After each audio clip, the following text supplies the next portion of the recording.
You're at a coffee shop, and two people walk up to the counter. One person fidgets with their phone, glances around nervously, and when the barista asks what they want, they mumble their order while looking at the floor. The other person?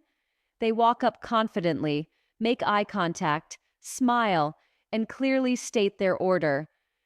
Without me telling you anything else about these two people, not their job, their background, their bank account, which one would you trust to lead your team? Which one would you want to be friends with? Which one seems more successful? Yeah, exactly. The second person, right? But here's the plot twist that's about to blow your mind. Both of these people might be equally smart, equally qualified, and equally good at their jobs. The only difference? One of them has mastered what I call everyday superpowers, and the other hasn't figured them out yet. Let's be real for a second. We live in a world where everyone's trying to stand out. People are getting crazy degrees, learning 17 different programming languages, or spending thousands on courses that promise to transform their lives. Meanwhile, you're probably sitting there thinking, I'm not special. I don't have any superpowers. I'm just normal. Well, I'm here to tell you that you're absolutely wrong. And I mean that in the best possible way. You already have superpowers. You've had them your whole life. You just didn't know they were superpowers because nobody taught you to see them that way. It's like having a smartphone but only using it to make calls. You're missing 99% of what it can actually do. So buckle up because in the next few minutes I'm going to show you 6 life skills that are secretly superpowers. And once you understand how to use them, people are going to start treating you differently. Not because you changed who you are, but because you finally learned how to show who you've always been. Superpower 1, the eye contact advantage. Let's start with something that literally everyone can do, but almost nobody does well. Eye contact. Quick test time. And I want you to actually think about this. When was the last time you held eye contact with someone for longer than 3 seconds? I'm talking about really looking at them, not just glancing and then looking away, because it felt weird. If you're like most people, you probably can't remember. And that's exactly why this is a superpower. Here's what blew my mind when I first learned this. Scientists have found that most people can only maintain eye contact for about 3 seconds before they start feeling uncomfortable. 3 seconds. That's barely enough time to say, "How are you today?" But here's where it gets interesting. When you can comfortably hold eye contact for longer, we're talking 5 to 7 seconds, something magical happens in the other person's brain. They subconsciously start to see you as more confident, more trustworthy, and more important. I learned this the hard way during a job interview about 5 years ago. I was qualified for the position, my resume was solid, but I was nervous as hell. Every time the interviewer asked me a question, I'd answer while looking at my hands, the desk, the wall, anywhere but at them. Guess what happened? I didn't get the job. But here's the kicker. The feedback I got was that I didn't seem confident enough for the role. Not that I wasn't qualified, not that I didn't have the skills, I just didn't seem confident. That's when I realized something important. Eye contact isn't just about looking at someone, it's about presence. It's about saying, I'm here, I'm engaged, and I'm not going anywhere. It's a form of nonverbal communication that speaks louder than any words you could say. The crazy part? This works in literally every situation. Job interviews, first dates, asking for a raise, even just ordering coffee. When you maintain calm, confident eye contact, you're telling the world, I belong here. Now, I know what some of you are thinking, but eye contact makes me uncomfortable. Trust me, I get it. It feels weird at first. But here's the thing. It feels weird because you're not used to it, not because there's something wrong with you. Start small. Practice with cashiers, baristas, people you'll probably never see again. Just hold eye contact for an extra second or two longer than usual. Notice how they respond. I guarantee you'll start seeing a difference. Quick question for the comments. What's the most awkward eye contact situation you've ever been in? I'll share mine if you share yours. Superpower 2, Verbal X-ray Vision. Okay, this next one is something that took me years to figure out, but once I did, it was like someone gave me cheat codes for human interaction. It's what I call verbal X-ray vision, the ability to hear what people are really saying, not just what they're telling you. Let me give you an example. Your friend texts you, "I'm fine." Now, if you just read those words, you'd think, okay, cool, they're fine. But if you have X-ray vision, you're reading between the lines, you're noticing that they usually text you with exclamation marks and emojis, you're remembering that they mentioned a stressful situation last week, you're picking up on the fact that "I'm fine" is often code for "I'm definitely not fine, but I don't want to burden you with my problems." This superpower is absolutely game-changing, because here's the thing. Most people are terrible at expressing what they actually mean. We're taught to be polite, to not be a burden, to keep our problems to ourselves. So we say "I'm fine" when we're falling apart. We say "no worries" when we're actually pretty worried. We say "it's whatever" when it's clearly not whatever. But when you can read between the lines, you become the person people trust. You become the one they turn to when they need someone who actually gets it. Here's how this played out in my own life. I had a coworker who was always saying everything was great and no problem. But I started noticing little things. She'd pause before answering questions. Her voice would get slightly higher when she was stressed. She'd use fewer words when she was overwhelmed. One day, when everyone else was taking her "everything's great" at face value, I asked her privately, "Hey, you seem like you might be dealing with a lot right now. Want to grab coffee and vent?" She literally almost cried. She told me she'd been struggling for months but didn't want to complain because everyone seemed so busy. That conversation changed our entire working relationship. She became one of my closest friends, and I became someone she could trust with the real stuff. The crazy part? I didn't do anything special. I just paid attention to what she wasn't saying. This works in romantic relationships too. When someone says "I'm not mad," but their tone suggests otherwise, you don't argue with them. You say something like, "I can tell something's bothering you. I'm here when you're ready to talk about it." Boom. X-ray vision in action. Tell me in the comments, what's the most obvious "I'm fine" lie you've ever told? We've all been there. Superpower 3, Gut Instinct Intelligence. All right, let's talk about something that's going to sound a little woo-woo at first, but stick with me because the science behind this is absolutely fascinating. Your gut instinct isn't just a feeling. It's literally your second brain trying to communicate with you. I'm not making this up. Scientists have discovered that your gut contains over 100 million neurons. That's more than your spinal cord. They call it the enteric nervous system, and it's constantly sending signals to your brain about what's happening around you. Here's the wild part. This system can process information faster than your conscious mind. So sometimes your gut knows something is wrong before your brain has even finished analyzing the situation. Let me tell you about the time my gut instinct probably saved me from a terrible business decision. I was about to sign a contract with a company that looked perfect on paper. Great reviews, professional websites, everything seemed legit. But something felt off. I couldn't put my finger on it. The guy I was talking to said all the right things. The contract looked standard, but my stomach was in knots every time I thought about signing it. My logical brain was like, "Stop being paranoid. This is a good opportunity." But my gut was screaming, "Run!" I almost ignored it. I almost talked myself out of trusting that feeling. but something made me do a deeper dive into the company's background. Guess what I found? 3 different lawsuits from clients who never got their money back, reviews that had been scrubbed from Google, red flags everywhere. My gut had picked up on subtle cues that my conscious mind missed.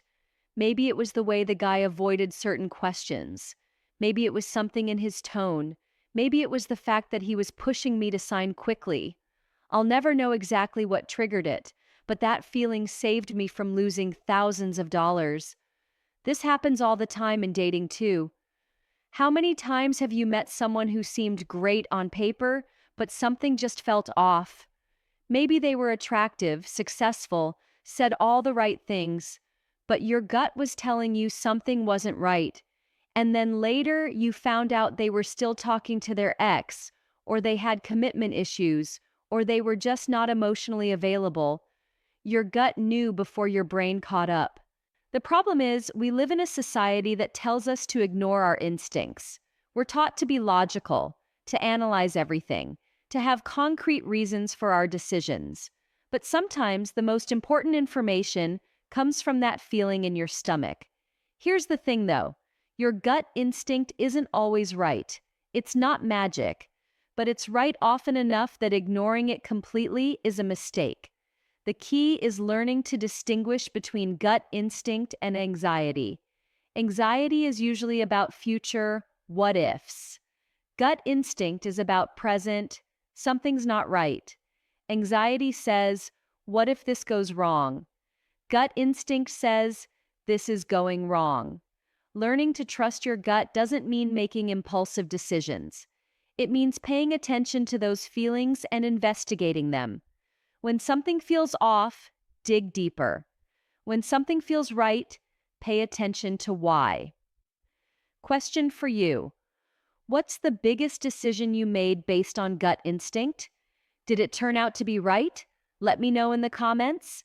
Superpower 4, the curiosity catalyst. Here's something that's going to sound backwards. The smartest people in the room are usually the ones asking the most questions, not the ones giving the most answers. I used to think that being smart meant having all the answers.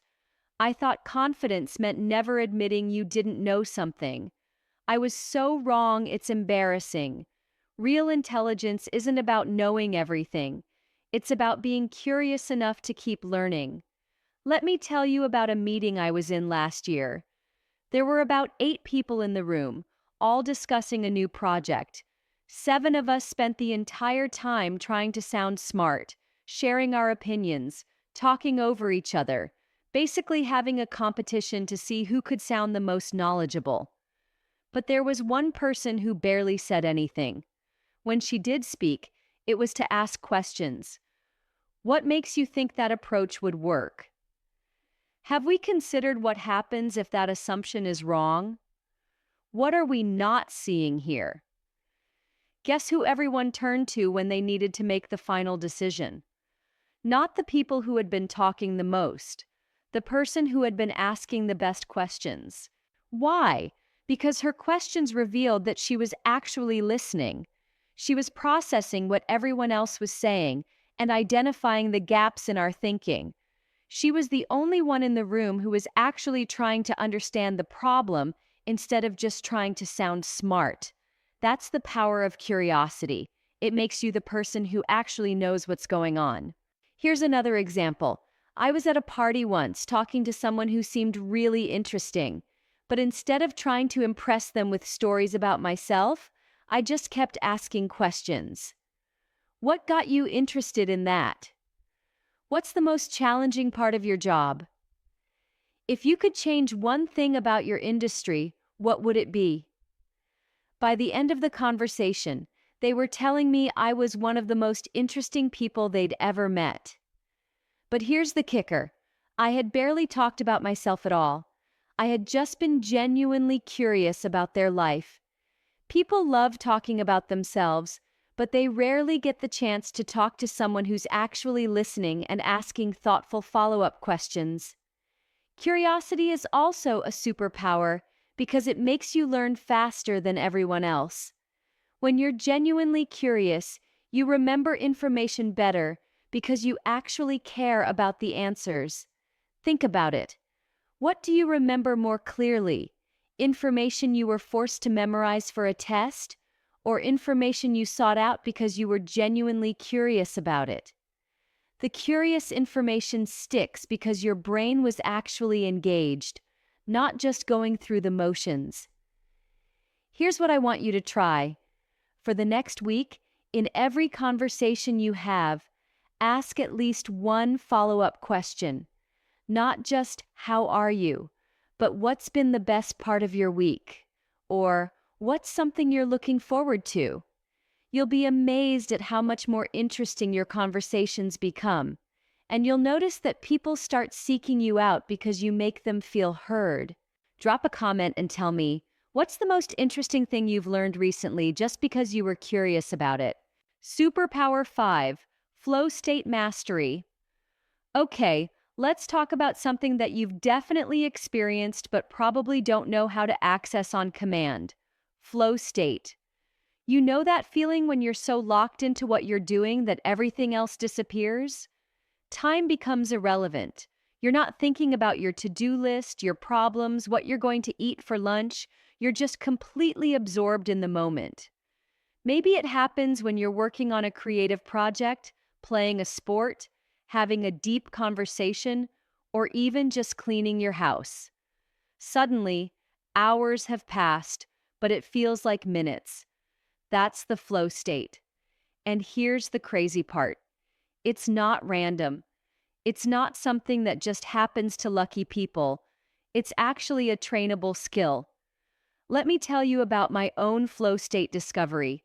I used to think I was just bad at focusing. I'd sit down to work on something important, and within 10 minutes, I'd be checking my phone, thinking about what I needed to buy at the grocery store, or suddenly remembering something I forgot to do last week. I thought this was just how my brain worked. I thought some people were naturally good at focus, and others, like me, were just doomed to be distracted. Then I learned about flow state and everything changed. Flow state happens when you're doing something that's challenging enough to require your full attention, but not so challenging that you get frustrated. It's like finding the perfect difficulty level in a video game. Hard enough to be engaging, easy enough to be achievable. The key is eliminating distractions and creating the right conditions. For me, this means putting my phone in another room, using noise-canceling headphones, and working on tasks that are just slightly outside my comfort zone. When I get into flow state, I can accomplish more in 90 minutes than I used to accomplish in an entire day. And the weird part? It doesn't feel like work. It feels like play. Here's what's happening in your brain during flow state. Your prefrontal cortex, the part of your brain that's constantly judging and analyzing, basically goes offline. That voice in your head that's always saying, this isn't good enough, or you should be doing something else, just shuts up. Meanwhile, your brain releases a cocktail of feel-good chemicals: dopamine, norepinephrine, endorphins, and anandamide. It's like a natural high, except instead of making you unproductive, it makes you incredibly productive. Athletes call it the zone. Musicians call it being in the pocket. Writers call it the flow. But it's all the same thing, a state where you're performing at your absolute best while feeling completely effortless.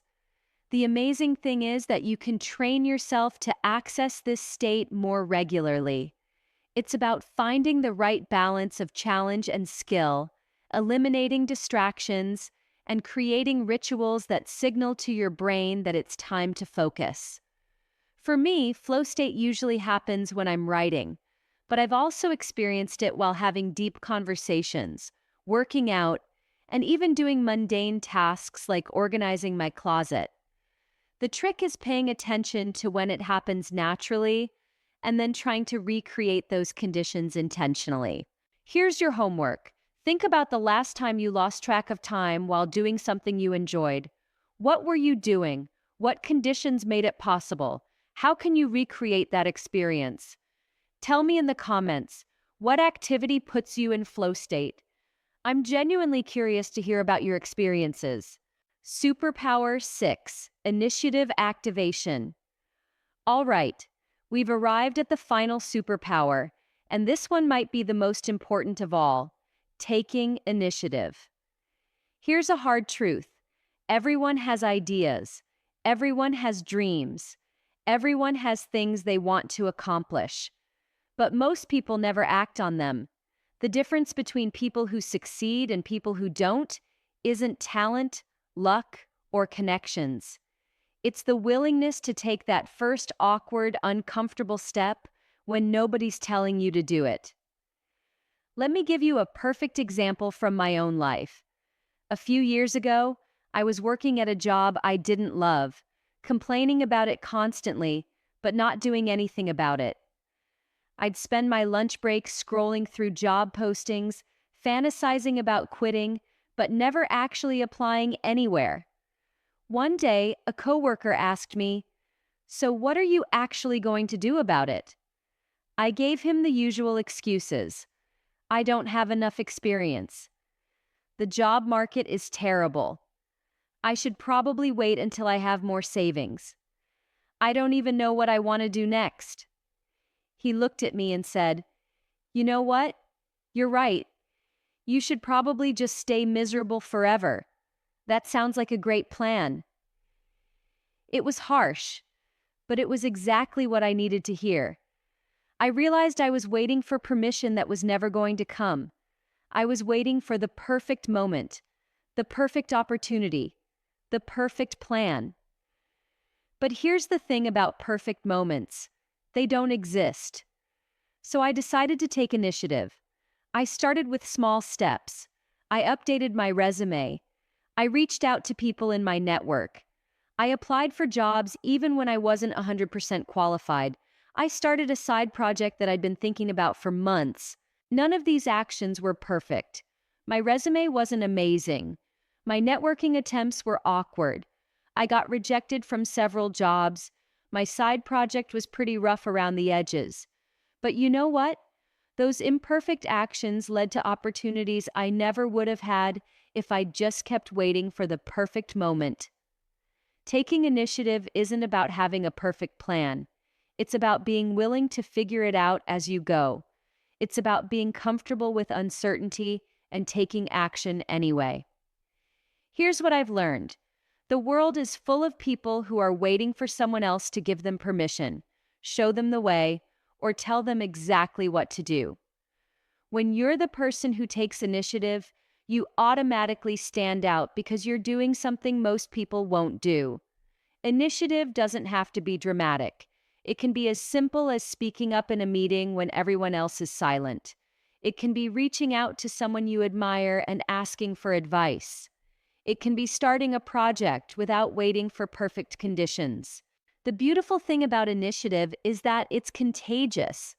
When you start taking action, other people notice. They start seeing you as someone who makes things happen.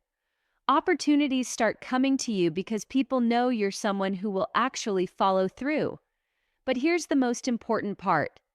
Taking initiative changes how you see yourself.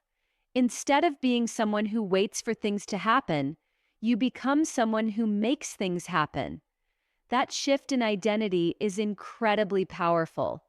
I want to challenge you to take one small initiative this week. Not something huge or life-changing, just one small step towards something you've been thinking about but not acting on. Maybe it's sending that email you've been putting off. Maybe it's signing up for that class. Maybe it's having that difficult conversation. Maybe it's starting that creative project. Whatever it is, take that first step. Not because you have a perfect plan, but because you're ready to figure it out as you go. Bringing it all together. Let's recap these 6 superpowers you already possess. Eye contact that commands respect and creates connection. X-ray vision that lets you hear what people really mean. Gut instinct that guides you toward the right decisions. Curiosity that makes you learn faster and connect deeper. Flow state that multiplies your productivity and satisfaction. an initiative that turns your ideas into reality. Here's the beautiful thing. You don't need to master all of these at once. Pick one, just one, and practice it for the next week. If you're naturally shy, start with eye contact. If you're a people person, work on your X-ray vision. If you're analytical, trust your gut more. If you're scattered, practice getting into flow state. If you're a dreamer, take more initiative. But here's what I really want you to understand. These aren't just random life skills. They're superpowers because they change how people see you and how you see yourself. They're the difference between blending in and standing out. They're the difference between hoping for opportunities and creating them. The best part? You already have everything you need to start using these superpowers today. You don't need special training, expensive courses, or years of practice. You just need to recognize that these abilities are already inside you, waiting to be activated. So here's your challenge. Choose one of these superpowers and commit to practicing it for the next 48 hours. Not for a month, not for a year, just 48 hours. Notice how people respond to you differently. Notice how you feel different. Notice how small changes in your behavior can create big changes in your results. And then come back and tell me about it in the comments. Which superpower did you choose? What happened when you tried it? What surprised you? I read every single comment, and I love hearing about your experiences. Your success stories inspire other people to try these techniques too. If this video opened your eyes to abilities you didn't know you had, smash that like button and subscribe for more content that reveals the hidden powers in everyday life. Remember, you don't need to become someone else to be powerful. You just need to unlock what's already inside you. The superpowers are there. The only question is, are you ready to use them?